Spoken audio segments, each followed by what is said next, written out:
Hi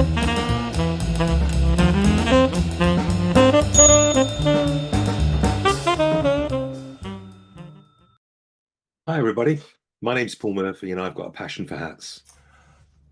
I was looking in my my stock of Fepsa felts earlier on in the week, and I've forgotten what I had. I know that sounds silly, but I've got about 120 felts, and I'd forgotten that I'd actually ordered some Beaver felts, and just to try them, to be honest. And I bought the smaller ones, so they're not hugely expensive, but I decided I wanted to make a Beaver felt hat, and it was this beautiful blue.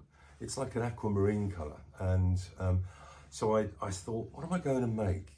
And I like these designs. I mean, you can see higher at the front, lower at the back. This one's only about 10 or 11 centimetres at the front there, but it looks really rakish and good, doesn't it?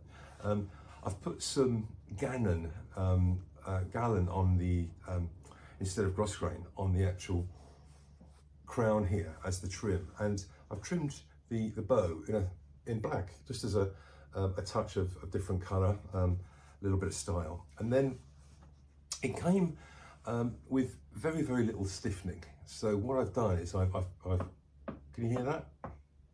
I've stiffened up the brim, and I left the felt on the crown without any further stiffener, and they just, I mean, look, they just fold it. Look at that lovely finish there. I mean, I just think that looks gorgeous.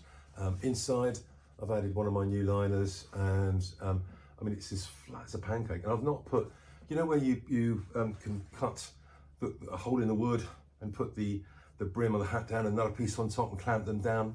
No, I just ironed this, and it was about 3 treatments of shellac. So I used the shellac flakes with the isopropanol, mix it up, and it goes a sort of a yellowy orangey colour, and just brush it on with a brush. You don't get that sort of white deposits that you get with the PVA type stiffener. It's so much better in my opinion.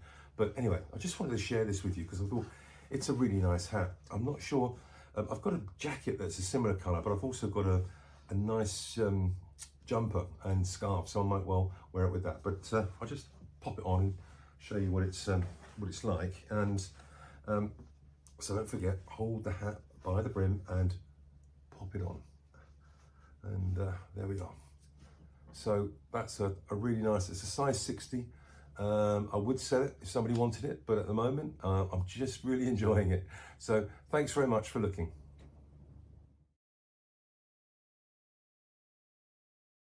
If you've got a passion for hats, keep watching the channel. Thank you very much. Cheers. Bye.